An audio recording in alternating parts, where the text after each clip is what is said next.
Ay naku guys, na maduko lagi guys. Maduko lagi ang ulo guys. Duklo lagi na ang ulo guys. Yung mga iba dyan magsasabi, hindi ako nag-i-envy sa mga YouTubers. Baka kung hindi ko doon. Good morning, Philippines! Hi guys! Welcome to my channel. Kakaiba itong video na to guys. Nakita naman niyo sa title. Anyway, sa nagbabalik sa inyo guys, sa nagbabalik sa channel ko, hi po and thank you so much sa pagbabalik and saka sa panunood ng mga kalukuhan ko dito sa YouTube. So anyway guys, nakikita naman ninyo sa title, di ba? So itong video na ito, naisipan ko lang gagawin, okay? So, walang nagsabi sa akin, itag mo ito, Mirian, gawin mo ito. Wala, guys, wala. Nakikita ko ito sa YouTube. Pero, ang halos na gumagawa nito is beauty vlogger, guys. Mga girl, guys. Yung mga beauty community. At saka halos dito is mga English hero, guys.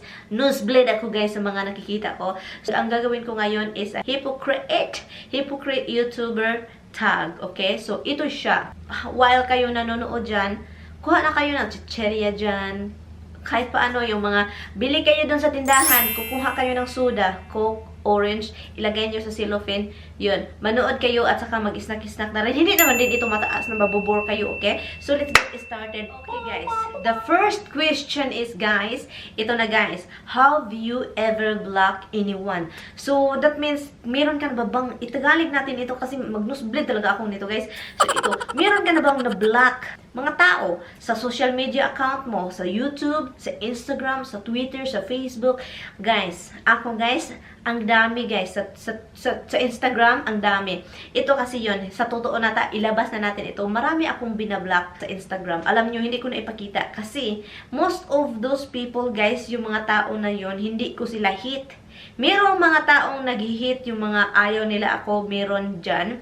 Pero, kaunti lang guys. Pero guys, alam nyo naman, nag-start ako sa YouTube, diba? Wala akong sinabihan ng pamilya, mga relatives. Wala guys, wala talaga guys. And then, sa nakikita ninyo, diba? Kapag mag-upload ako ng video, pinopost ko yung thumbnail doon sa Instagram account ko. So, para hindi makita ng mga kapamilya ko, dinilit ko guys, bahala mahurot, bahala bumaba yung number sa Instagram ko guys, basta kay hindi lang nila makita. Hindi ko naman sila ayaw guys, pero yung iba bumabalik guys, bumabalik,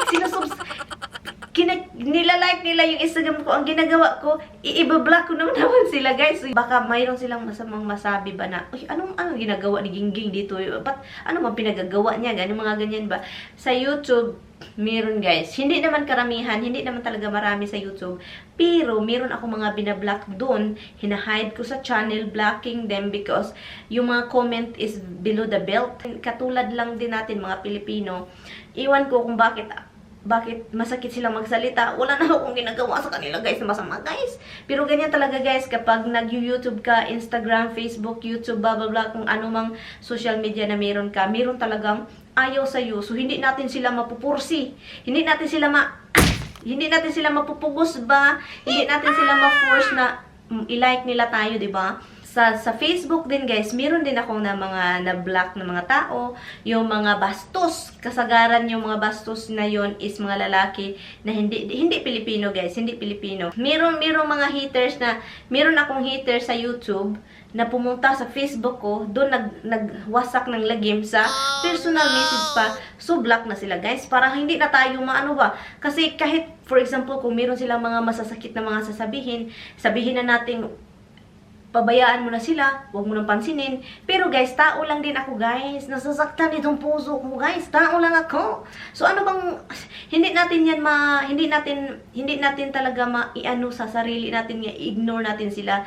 Kinablock ko sila, pero halos sa Facebook ko kasagara talaga yung mga lalaki tumatawag, magsisin na mga bastos, yung mga bastos na mga messages. Pero hindi yun mga Pilipino guys. Yung mga, I think, taga saan ba yun? Nigeria, iwan ko guys, kung mga, basta yun, mga kulot. Doon sila, yung mga kulot ang buhok. Do you envy any YouTubers? Ano yung envy? Oh my God, grabe. Yung mga iba dyan magsasabi, hindi ako nag-i-envy sa mga YouTubers. Baka kung kanda ko doy, baka kung kanda ko. Hindi naman yung nag-envy na parang kakaiba yung masamang envy ba? Kasi meron ako mga YouTubers na nag-envy ako dahil yung mga yung hindi sa negative, hindi naman negative. Yung parang, oh wow, dumating na siya talaga dyan, as in dumating na siya. Yung mga, sa Pilipinas guys, marami akong mga YouTubers na pinapanood at saka tinatangala ko ba yung parang, oh sana abot ako ng ganun, at saka sana inspirational guys ba ang ibig sabihin. Ang sa akin talaga guys, parang na-inspired ako sa kanila. Yung si Ann Clots, si Nanay Aisha, si Anak Kai, marami pa guys, marami pa dyan, marami pang mga mga vloggers na yung envy, hindi naman na envy na, wag nyo akong masamain guys ha, hindi naman ako nag-i-envy na, oy, bakit ba? Bakit dumating siya dun? So, hindi naman siya para negative way na pagka-envy. So, ano lang ang sa akin is yung mga parang nilook up ko sila ba? Yung parang, oh wow, sana aabot din ako ng ganun. Nag-start sila ng maliit katulad natin, katulad ng mga maliit na YouTubers, katulad ko, nag-start sila dun. Pero dumating sila dun sa taas. So, sana aabot tayo doon. Parang na-inspire ako sa kanila guys. Honestly guys, yun ang pinakaano ko. Pero kung mayroong magsabing, hindi naman ako nag-envy ng mga other vlogger guys, na wala naman akong lahat ng tao guys may pag-envy. Depende yan sa pag-ano mo. Kung mayroon masama yung pag-envy, kung ibang bit, yung parang, ano ba, parang ayaw mo siya, bakit dumating siya na ayaw doon na hindi naman karapat-dapat yan sa kanya. Katulad ni Chinkitita, di ba? Si Chinkitita. Nagkausap kami noon yung maliit pang channel niya. At saka, di ba, lumakas yung channel niya. Para akong, wow, yung Chinkitita, wow. So, tinitignan ko ngayon siya na, yung parang inspirational ba na, as in, she work hard for it. So, that means you have to work hard for your yung mga mo, yung mga ginagawa mo sa YouTube, kung ano man yung katulad ng mga YouTubers ngayon sa Pilipinas, di ba? Nakapunta na sila sa mga Korea, sa China, sa Singapore, sa Japan. So, yun, para akong, wow. Tignan mo yun sila, oh. Tignan mo yun sila. They work hard for it, guys. They work hard for it. So, I wish aabot ako ng ganun. Kung mahal mo yung ginagawa mo, aabot din tayo doon. Of course, guys, everybody deserve yung mga YouTuber na nakaano na sila, marami na silang natatanggap or nakapunta-punta na sila sa lahat kung saan-saan. Pero they deserve it all, guys. You know, yung mga taong magsabi, they deserve it all, guys. Because, you know what, kung pina-follow mo sila nung maliit pa yung channel nila, and until now, you can see na nagtatrabaho talaga sila ng sobra at saka they deserve it all. So, sana ako din makaganon din sa future, mga 10 years from now. At ito din, wag mong ikumpara yung sarili mo sa iba, guys. Wag mong ikumpara na yung parang, bakit ako ganito? Bakit siya doon at ako dito? So, wag nyo talaga, kung nag-YouTube kayo, wag nyo ikumpara yung sarili ninyo. Just keep on working, guys, and be yourself. And yun lang talaga, be yourself. Wag mong ikumpara yung sarili mo sa ibang vlogger. So, yun lang talaga, kasi hindi ka talaga aabot dun, guys. Kung palagi mo na lang kinukumpara yung sarili mo sa ibang YouTuber. Dito lang talaga tayo, guys. Hindi tayo usod. Hindi tayo uswag. Next question is, ito siya. Have you ever replied back a comment in a negative way? Oh guys, okay, ito siya. Yes, I do. And especially guys, when yung pinakauna pa akong nag-video, hindi naman ako maraming haters or maraming nagdi-dislike sa akin or na sumasakit na nagsalita. Meron lang mga Pilipino talaga na nanonood sa channel ko na ayaw nila ako. Okay? Meron talaga yan. At lalo na tayong mga Pilipino, bakit ba tayong mga Pilipino mahilig tayo mag-look down or i-down yung isa? Okay? Yung isa't isa. Hindi naman lahat noon nire-replyan ko until now. Depende sa comment, guys. Depende sa comment. Merong mga comment na as in na ayaw nila ako, and then nire-replyan ko sila, and then I realize later na para akong baliw din, para din akong baliw na bakit nire-replyan ko pa yan siya, ma-happy siya. So, I deleted it, or sometimes, yung nililive ko na lang siya. So, hindi naman, noon guys, mayroong mga for example, I will give you an example guys Noon, matagal na ito guys, English ako guys, yung mga vlog, at alam naman natin at aminado naman ako dito guys, na hindi ako magaling mag-English. and English. I've been trying to speak in English, guys, before itong sa vlog ko. As in English na wala dito, wala doon. Kahit saan-saan lang siya, natapon yung mga English ko. Hindi naman talaga ako nahiya, guys. Oy, kung sino man ako, yun lang talaga ako. Hindi ako nahiya sabihin na, hindi ako marunong mag-English. Yes, I'm English myself here. Because I have an English husband here. Ganon. So, parang matuto din ako. Merong isang tao na taga-Canada siya daw, Canada. Sabi pa niya, doon daw sa sa kanila, nagtatrabaho daw siya sa hospital. Ang dami daw mga Pilipino. Sabi niya, parang inano niya ako ba na, bakit ikaw, English, huwag ka na mag-English. Yung English mo, bakit yung English mo, parang iwan. Ang dami pang dito, marami akong mga kasamang doktor, mga Filipino, ganyan-ganyan. Maraming mga Pilipino na nagdo-doktor, na nurse, ikaw walang ginagawa, ganyan-ganyan, nag-English ka pa, hindi ka naman marunong, ganyan-ganyan. So, nire-replyan ko siya, guys. Yes, I do reply, pero hindi in negative way na sobrang atake ako sa kanya ba, parang ako na yung masama, yung parang siya yung masama, at saka ako yung nagre-reply ng sobrang dahil sa galit, pero hindi ko siya ginawa, guys. Alam nyo ba kung anong ginagawa ko? Kasi happy naman talaga ako kung sino ako. Sabi ko sa kanya, good for them, because some Filipino are lucky, not, because they graduated and they have like career because of their parents, na naka-eskwela sila, nakapasok sila ng eskwela dahil sa parents, kasi may kaya sila. So ako, hindi ko naman inano yung parents ko, kung anong meron kami, ito lang talaga ako. Hindi ko naman yan mababago. So sabi ko, parang na-quiet siya, and then parang yun naman, iba na naman yung mga sinasabi niya na iba, yung about me and my husband, yan. Okay, next question is, what is your favorite video that you ever done? Lately, guys, yung mga vlog ko is parang pag andyan si Tammy is yung favorite ko, at saka yung mga aso ko. So yun ang favorite ko. Pero wala talaga akong mga like favorite na ito talaga, wala. So ang ano ko lang is, mas gusto ko yung video ko kapag andito yung asawa ko at kasama ko sila. At yung parang we're having fun ba, yun. So yun lang siya. Next question is, which one of the video that you're embarrassed about? Okay? Which one of the video that you're embarrassed about? Yung old videos ko. Ang embarrass na video ko talaga is yung sumayaw ako like taga-asa ka challenge.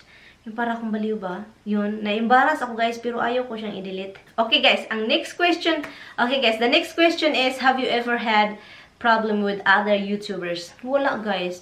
Kasi alam nyo, guys, bago lang naman din ako dito sa YouTube. Bago lang talaga, guys. So, wala akong pinoproblema na YouTubers. Yun lang talaga ang totoo. Wala naman talaga. Wala naman akong nakamit or meron akong na-meet si Miles Tumbugera, si Inday Gudiday, hindi naman na-meet in person, pero nakilala ko sila, yung mag-usap ba. Yung sandali lang naman yun, at saka ngayon si Mia Sandoval, parang wala naman ako mga problema, guys. Wala naman, hindi kami nag-aaway, wala. So, wala siya, guys, wala. So, yun lang ang answer ko. Wala akong mga ibang mga YouTubers na naging problema, wala. As in, wala. Next question, guys, is, have you ever copied or inspired by other YouTubers? Yung mga YouTubers na tinitignan ko at sinusundan ko is na-inspired nila ako. Pinanood ko sila, guys, nung maliit pa yung channel nila, at ngayon meron na silang naabot. Na-inspire ako dahil sa kanila, guys. Yun talaga. Yung mga copied, okay, ito yung totoo. Like sinabi ko na sa vlog, lahat naman, wala tayong mga originality dito. Lahat naman, pina-follow natin. Okay, ito yung totoo. Itong mga ginagawa natin na nagagawa na ng ibang YouTubers, ang totoo talaga doon is hindi natin kinakopy. Kung sa beauty community tayo, hindi naman ako sa beauty community. Kung yung mga nilulook up ko na mga YouTubers na meron silang mga beauty channel, alam nyo ba, yung mga ginagawa nila na mga beauty videos, yung hindi naman yan kinakopy. Ano siya, parang, hindi siya kinakopy, parang recreating lang, guys. Yung ano man yung ginagawa na gusto mo na inspire kang gawin din is, hindi niyan copy, recreating the video. Okay, next question. Have you ever dislike in someone's video? So, nagdi-dislike ka ba sa mga video ng iba? Okay, I did, guys. I did dislike other video. Pero, guys, ito yun lang yung sasabihin ko. Kasi yung iba kasi bullshit, guys. Kapag magdi-dislike man ako sa video, pinapanood ko lahat. Pero hindi talaga ako masyadong magdi-dislike. Pero yes, I did dislike other video before. Pero yung iba ka, guys, kasi bullshit na yung iba, guys. Parang luka-luka na yung iba, guys. Ang nakaano lang talaga sa ibang tao is mag-dislike kahit hindi pa nila na si Dimples nagwala. Dimples! So, yung iba guys, magdi-dislike na sila guys sa video, hindi pa nila napanood. For example, I will give you an example ha. Yung video is up siya, naka-live na siya, nandun na siya sa channel for 10 seconds. Okay? Like 50, 30 seconds. Pero meron na agad 10 dislikes. Yung parang, luka-luka, ano ba itong mga tao na to? Nagdi-dislike lang sila para wala. Hindi nila pinanood yung video pero nag-dislike sila kasi gusto lang nila. So, depende lang talaga yun sa tao. Sinasabi ko lang sa inyo yung totoo para, yun, totoo naman talaga to. Pero hindi naman ako ganung tao na nagdi-dislike ako just because once you click the video and then you dislike and then you leave. Hindi nila alam kung gaano kahirap gumawa ng video, lalo na yung mga beauty vlogger. Oh my God, ang hirap. At saka pag-i-edit, ang hirap talaga, as in yun ang totoo guys. Ang hirap mag-edit lalo na kapag beauty vlogger. Yung mga videos talaga, most of the time talaga is yung mga videos na prank. Magdi-dislike talaga ako guys. Yung mga prank ba na below the belt na yung mga prank. Kasi mahilig ako manonood ng mga animal videos, prank videos, vlog, yun ganyan.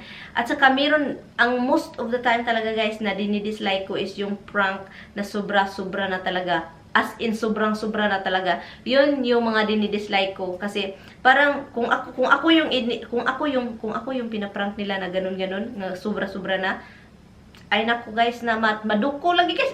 Maduko lagi ang ulo guys. Duklo lagi na ang ulo guys. Okay guys, last question guys.